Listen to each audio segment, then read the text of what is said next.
What is up, everybody? Welcome back to another episode of the Cousin Cecil Show. I am your host, Mike Fowler, a.k.a. Cousin Cecil. How are you? How was your week?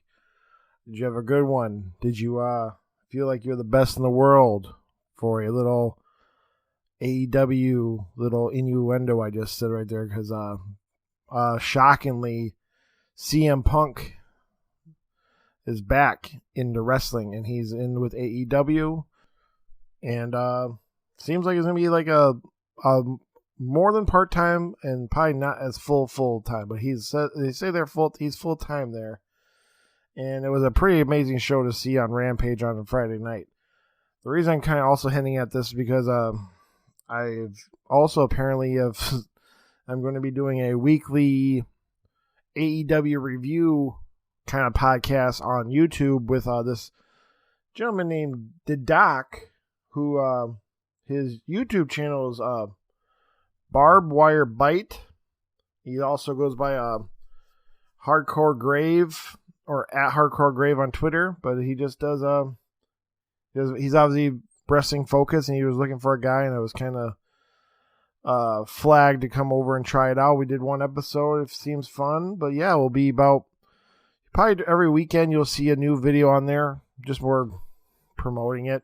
I'll probably put it also in the description if you want to follow his thing and subscribe to the channel so you don't miss out.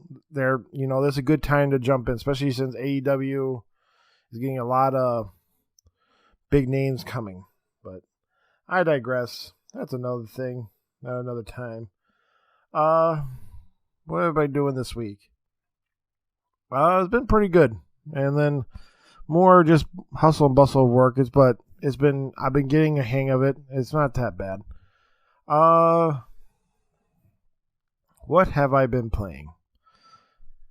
I've been playing because I don't think I actually got to talk about it on here because of just having people come on, trying to curve the channel, not channel, but I had guests on and shit, so I kind of lost focus on it. But I tried that Hunter's Arena, that free PS Plus game this month. It's the Battle Royale melee game that was uses more of a Asian history or kung fu style martial arts of battle system, and it feels like dog poop. I don't know if it. So I'm going to say it's just this. These are my views of my situation. So I'm saying I using it could be from Wi-Fi, it could be from this, but the idea of it just felt murky, like you're swimming a little bit, and also the buttons response was a hairpin. I'm not saying it was click the button then you watch him do the feat, but it just has a little bit of a drag of action compared to what I want for the idea of a battle royale.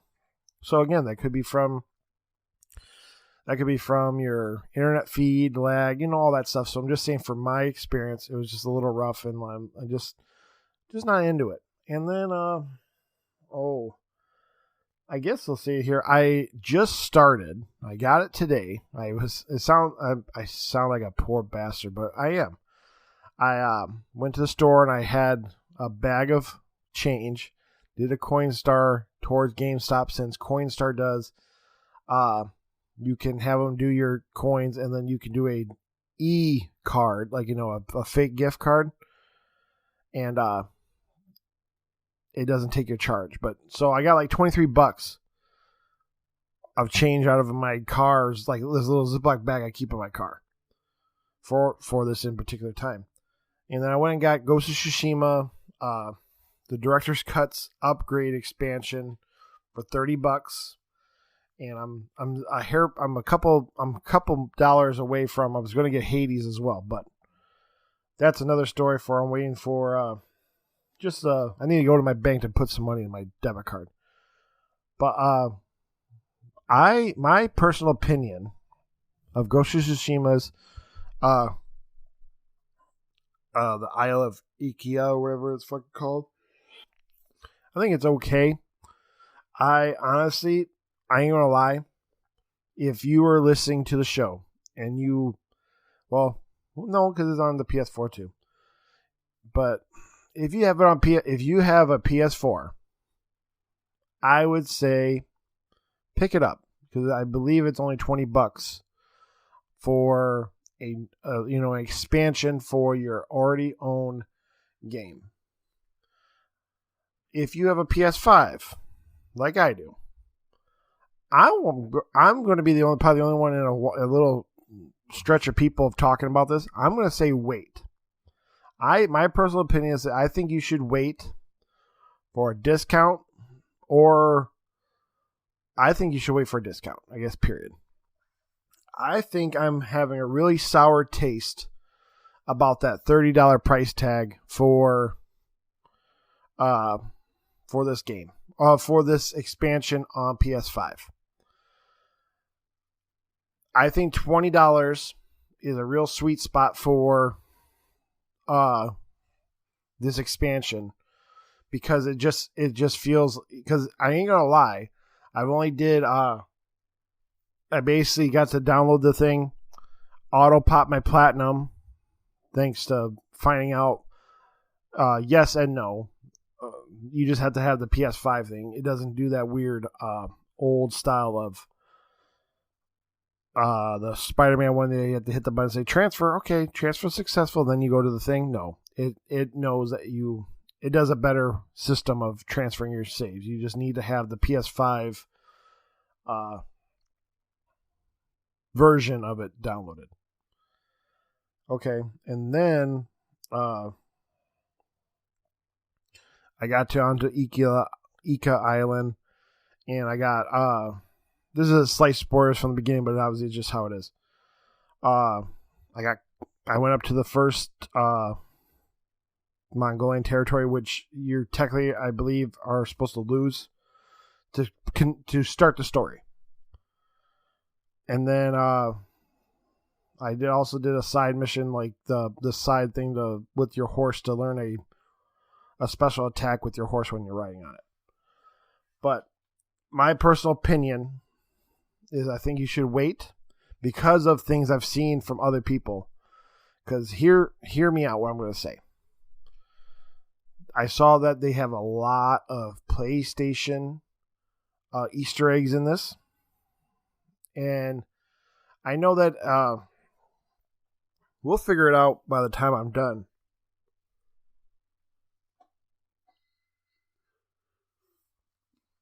Of like how much, how much money or how much hours you get off this value. But just for some reason, that $30 really I felt very sour about it. And I don't want to have have that chip on my shoulder when I'm trying to play it. It took me a quick couple sword fights to get back into that mode of like, okay, hold R2 so you can switch your stance and all these little flip around dippy shit. So, but the game looks gorgeous, but also at the same time, I'm not gonna front on here. Maybe it's my TV, so I don't want to be but it looks as good as the PS4 version of Ghost on my PS5 previously. Again, there's probably a way more higher graphical fidelity into it. There's a spot when I chose a standoff, and like it involves like you know how standoffs switch the camera to the more of a movie side shot. That so it had a bunch of foliage shown, and it does look like, I'm like, wow, this looks like real plants, like how graphic or even how it just shined. So I'm not saying I don't see it, but also at the same time for gameplay wise, and also like you get 60 frames with the PS4 one. You get 60 frames with the PS5 one. So I'm just trying to balance it out. I think that $70 thing really is a sour to my stomach, because it goes into then, okay, I just spent $90 on a game as an early quote unquote investor because I bought it on PS4. And then I had to pay the little dividends to get a PS5 version for no reason, in theory.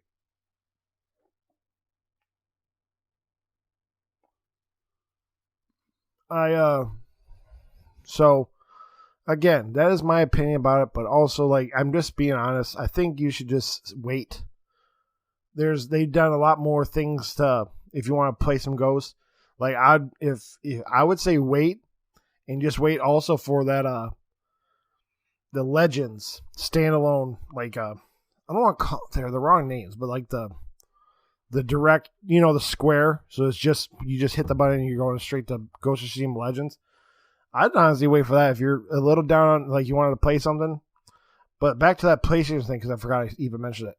I always feel like that's filler.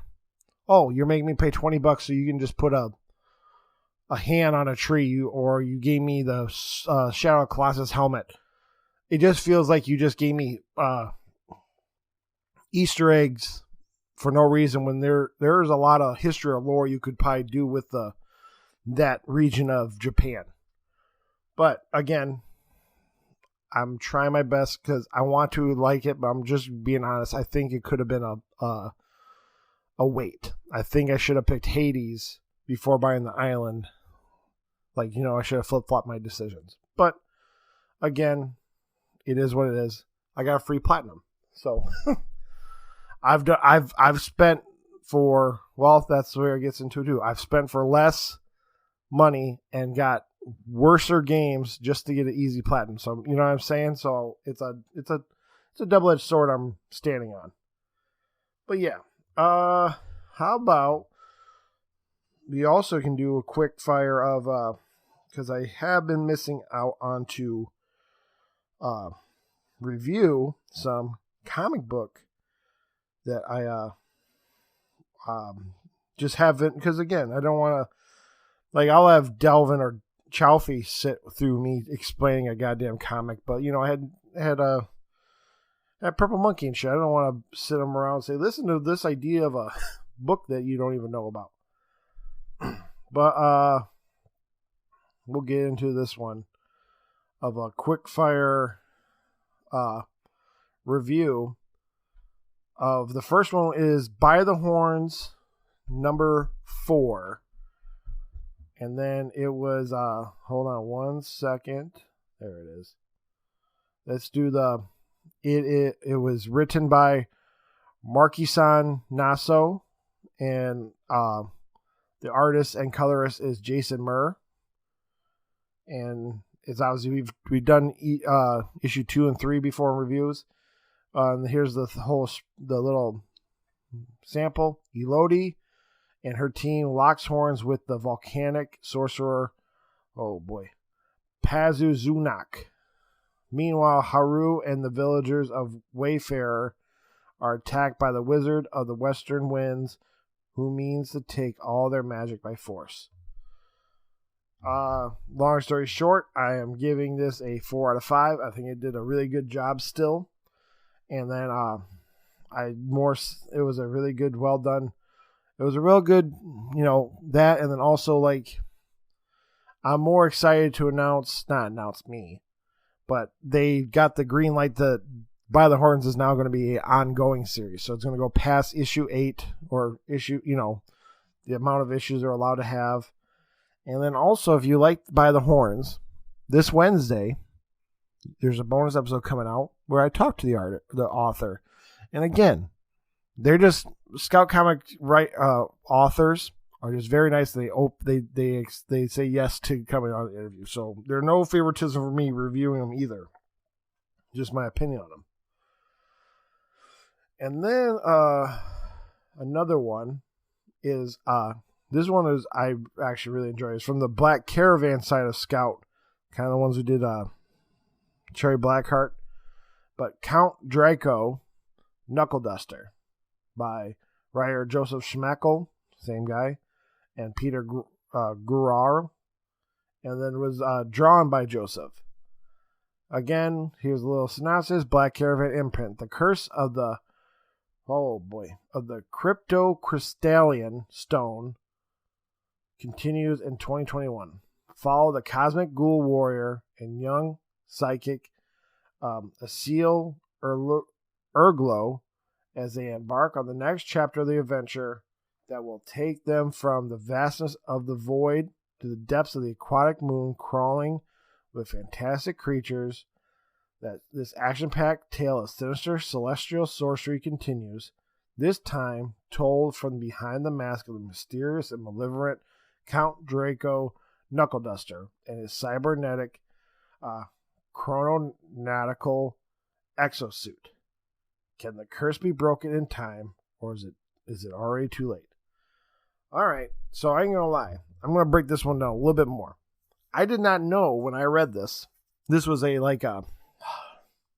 it seems like this is coming from a series of books, kind of like the Extreme Carnage thing going on in Marvel. So right now they have the Extreme Carnage story, where the first issue is Extreme Carnage issue 1.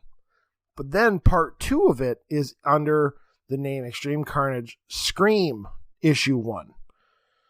And so on and so forth. So each book then will be for the Extreme Carnage would be another symbiote name. So it was Scream, and then it was like Prague or something, and then it was Lasher. You know what I'm saying? But they're all issue 1s.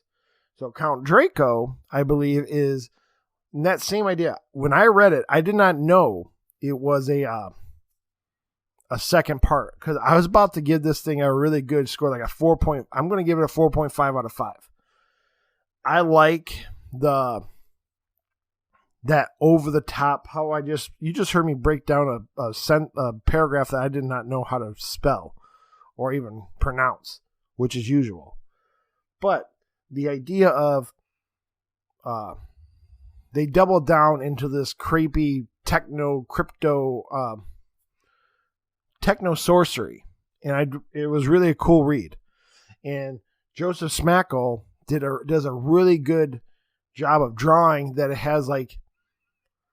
has that classic 50s sci-fi feel, but they're obviously talking about something that's way more modern and like science-wise. But they also, one of the people in the show, they basically made like a Skeletor-looking guy, that like Skeletor and Taskmaster together, but also with Hobgoblin color scheme. But he's like it seems like he's the hero or whatever, but you didn't know this till the end.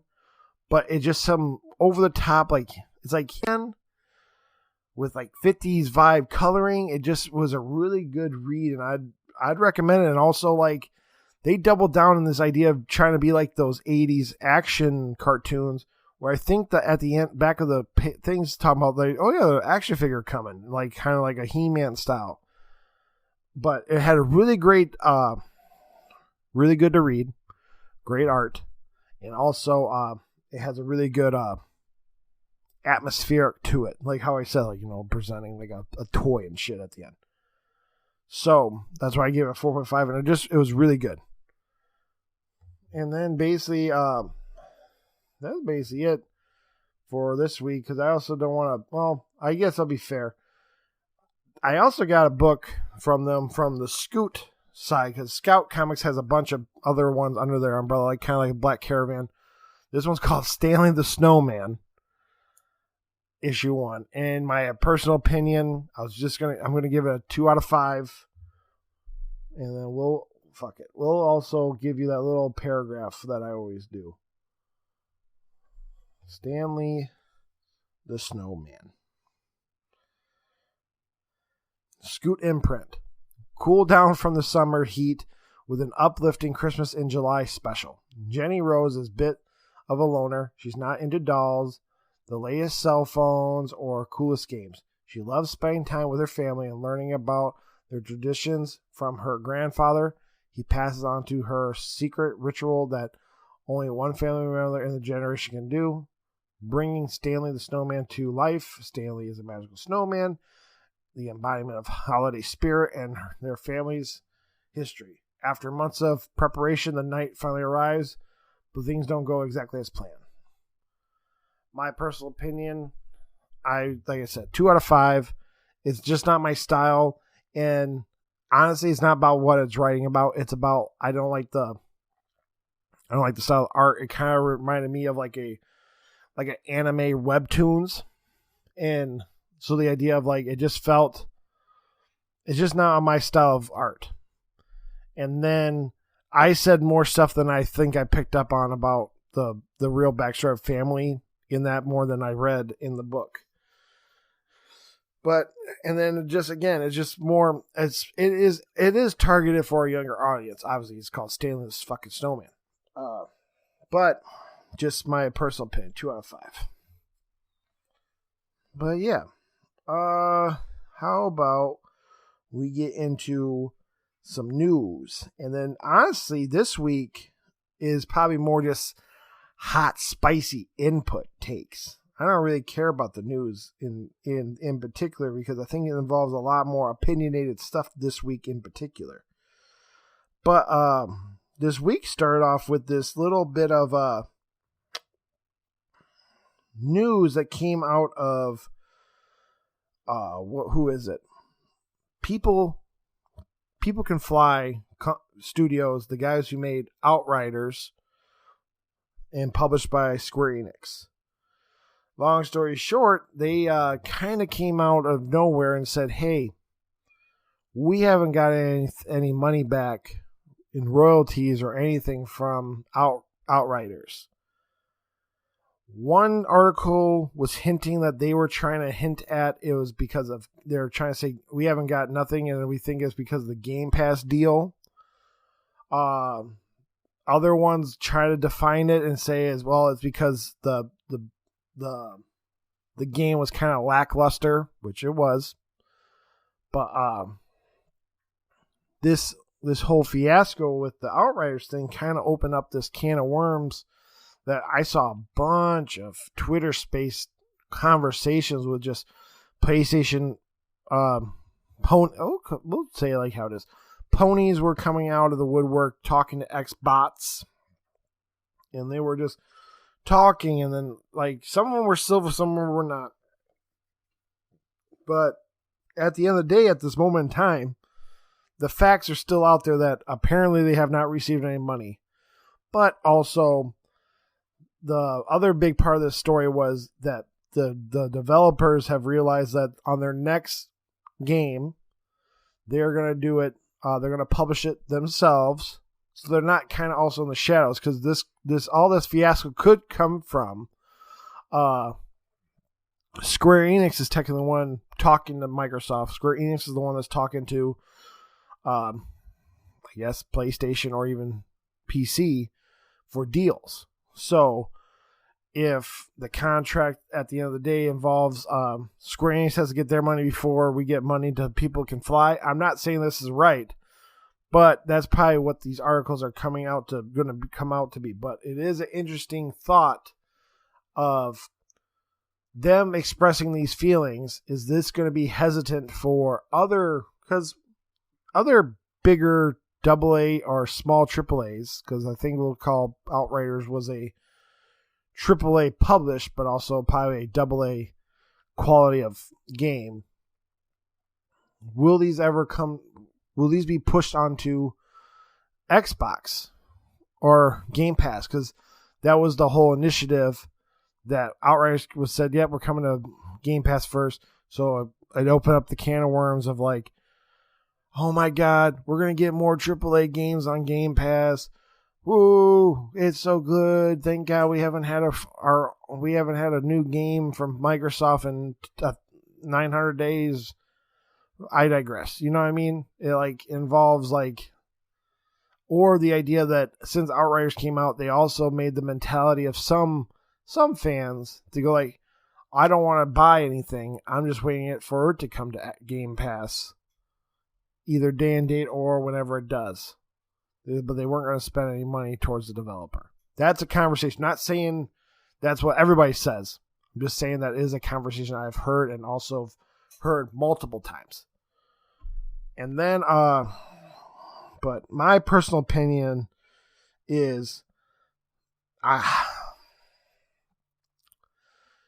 if everyone is saying is correct, the Game Pass might have done an effect on it. But I'm not going to say that it is cancel Game Pass. But like let's be clear. when they came out, there was there was a lot of purchases on the PlayStation side, which is duh, because it was only to buy and you couldn't Game Pass it. But every person who did a Game Pass rental, quote unquote, it does take away a purchase for People Can Fly to put towards, like, even if you did $60, that's like a Game Pass subscription royalty is far less than someone doing the, what is it? Xbox and PlayStation usually get like 30% of a sale and the rest of it goes to the company. You know what I'm saying? That idea. So that does alter it. The game wasn't that good, in my opinion. So that's also the factor. But also, yeah. So I think I think they chose some bad steps on their end. Nothing involving, it's not Microsoft's technically their fault that it didn't get no money, because it's just how it is. But there are parts to this conversation that I wanted just to more express. And that was it. And then another little controversy thing was this week was Fortnite just came out with a new game mode called Imposter Mode. And it's basically Among Us. And more Among Us developers kind of went out there and said, this is kind of bull crap that you guys did this. But I have not played yet the Imposter Mode because I've been waiting for Among Us to come officially to the PlayStation, which is coming sooner than later, I believe. But yeah, that's basically that part. I just wanted to say about that. And then what's another spot that I just remembered? I just forgot to... Oh, yeah. Well, the Gamescom, there's been more news teasing, and then involves, there's possibly going to be also St. Rose is going to be revealing that they're doing a reboot to the St. Rose franchise, and is going to be shown at Opening Night Live with Jeff Keighley. But the other part is Halo Infinite has came out with a new news thing that apparently is going to be launched without their co-op multiplayer campaign, and also Forge, which is the map creator for multiplayer. And which then goes into that whole idea, which gave ponies and Xbox time to go on space again, which I ain't gonna lie, I really enjoy, because also some more of those really vocal, just opinionated people, and I think they're funny. But I'm more like, what has 343 been doing, in my opinion, like, to be messing up so much, even like some of the simpler things. And again, we're just a people right now. You're either just listening in your car, or you know what I mean, you're not a game developer. I'm a guy in a basement. But the idea of like a stapled thing, and apparently they had an interview, and the long story short said they were debating on delaying it again, or because it's a live service game, get something out and work on it during the end, which they chose the latter. They've already announced that Halo will come out, and then season 1 of the game will happen, and then in season 2 the multiplayer campaign will be finished, and their seasons are 3 months long. So it'll launch, and then 3 months later the multiplayer campaign will be ready to rock. And then in season 3, another 3 months later, the Forge map will be ready. And like I said, I just really don't understand what is going on with a $500 million franchise. And it should be the easiest. It should be a money-making machine and not ever skip a beat, in my opinion, Halo. But here we are, and I just think it's weird. I think it's also, it goes into that Game Pass conversation, and then whoever listens to it who's an Xbox fan, just hear me out. I'm not saying but just think about it. They will give you a half game with the promises that it's going to get fixed, but also make you pay. It's like they keep you on the chain of Game Pass, it is what it is, and people have already come to accustomed to it. But I ain't gonna lie, and everybody has been saying it, there will be a moment in time that this price is gonna go up. So you're gonna Halo's one thing, and then when's the next game that gets because no one will bat an eye. That's the part, I guess, where some vocal PlayStation zealots, we'll call them, or ponies, have been we'll say if you don't give Xbox shit right now, they'll walk all over you through the whole thing more than they do. Xbox fans, just hear me out about that. You might not think like that because you think you're doing good or whatever, but the idea, at the end of the day, what the first party of Xbox is doing has been kind of taking advantage of you guys with promises that nothing has come out yet. That's all I'm saying. And then at this moment in time, there's been a Skyrim is now also getting a director's cut that is called the Anniversary Edition of Skyrim that comes out this November 11th. And apparently it's going to cost money for everybody, even Game Pass people. Stick to me what I'm going to say. So we just had the special edition come out for PS4 and Xbox, and that will be, and then Xbox people have that on their Game Pass. So stick with me. If you own the special edition, you can pay for 3 community-created DLCs, some other missions, and I think there might be a little bit of improvement of gameplay, but also I think it's involved that they just help improve, tacking on mods, because now you can do survival and fishing in the game that have been a mod in the game. But they've obviously, I think they've worked it to put into the, into the code or whatever the fuck you want to call it. But you have to pay for this, for the ultimate edition of Skyrim, the direct, they call it the true definitive edition of Skyrim. This game is 10 years old and has now broke the threshold of all remastered editions they've done. Apparently the last champion was Resident Evil 4 with 11 different ports of that game. Now there's Skyrim has 12 ports of this 10-year-old game. And I think, and it's coming to everything. So it's also one of those weird moments that we're obviously already past the whole accusation of Bethesda, Microsoft, but this game is still coming to PlayStation, and it costs everybody money. It doesn't have a price yet, but apparently Game Pass people can get an exclusive discount, but you'll still have to pay another price.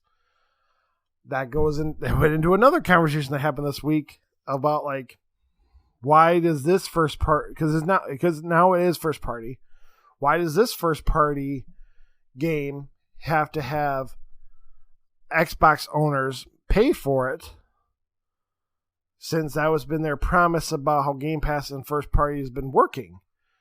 And then at the end of the day, because I thought it was this thing could be set up, this contracted out way earlier. But then at the same time, I'm thinking, who are they altering this contract with? Even though, because it's Bethesda Studios making and publishing Skyrim, They could have gave it to the Xbox people for free, but they're not. So it's been a little bit of a cluster of news, and that's why I don't, it's just been interesting in my opinion with the Skyrim thing. If you really want to play Skyrim at this day and age, I think you could skip out on the anniversary edition and just get a very cheap version of the special edition on Switch or your PlayStation 4, which can be played on PS5, and the vice versa. You can also play the free version of it on Xbox. I don't think it's 4K 60, but I think they are putting the fidelity up higher again. But who cares for a 10-year-old game? So yeah, it's been in my opinion, it's a very who cares week. I guess we also can just more say Marvel's What If episode 2 was probably the best episode yet. I mean, there's only been 2 episodes, but it was way better than the first episode. And I liked the first episode.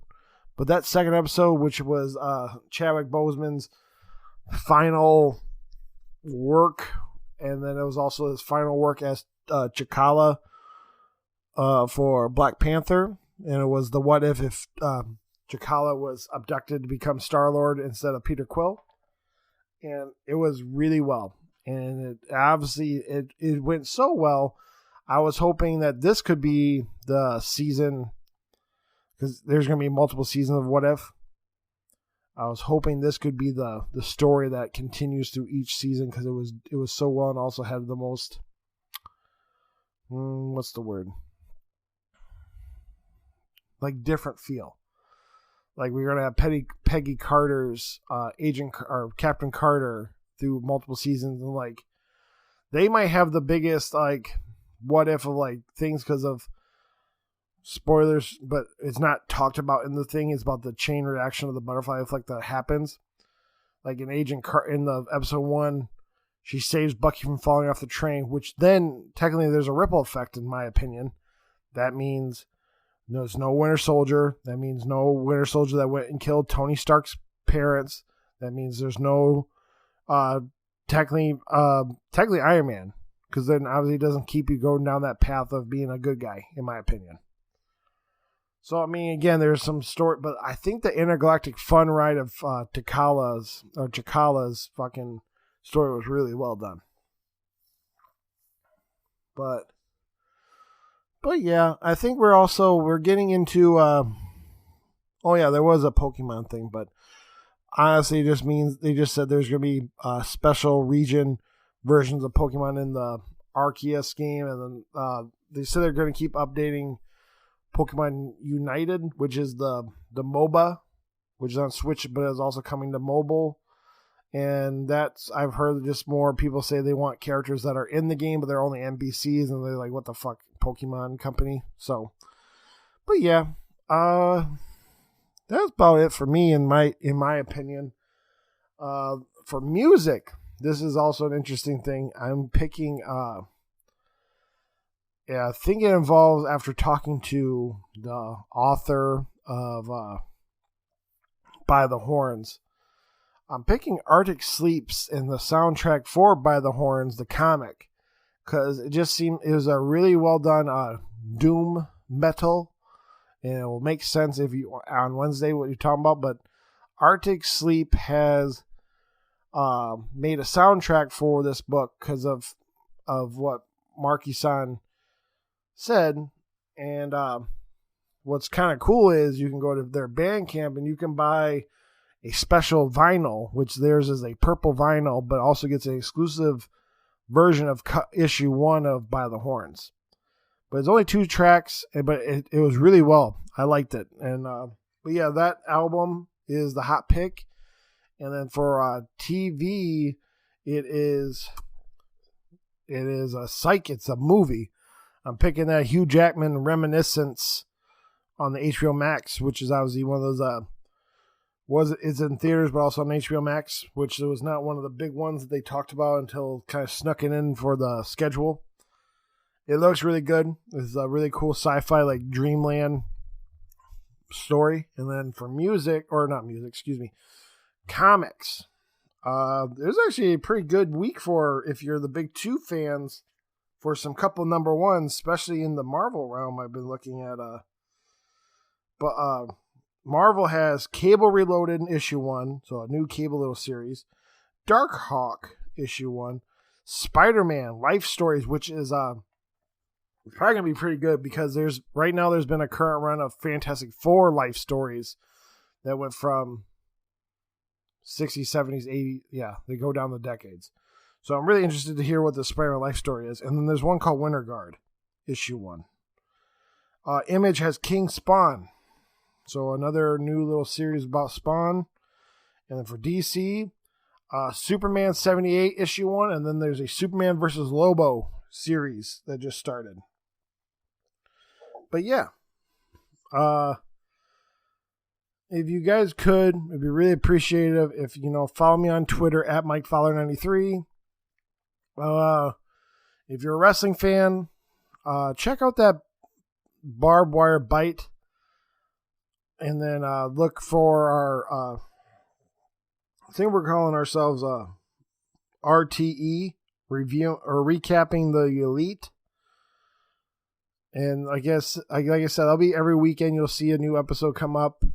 And then the reason I'm saying like that is because it sounds dumb, and also like it's more like wow, this doc, he came to me and he said if this goes, like his YouTube is very close to getting you can monetize it or however that works to start making money off of it.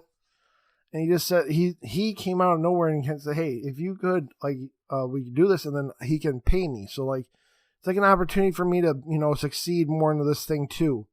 So if you can go and like and subscribe, and again, look at the description of the show, and you'll be there, his YouTube. Just do a like, a couple thumbs up time to time, and it really help out. And because I also said on the first episode, I'm also willing to, like, if this went good and get a base of people talking, we can do like those live little streams after pay-per-views or whatever, or maybe like super chats and stuff. But yeah, just that'd be really cool. And then Mike Fowler 93. And until next time, be good to each other, and I'll see you next week. Peace.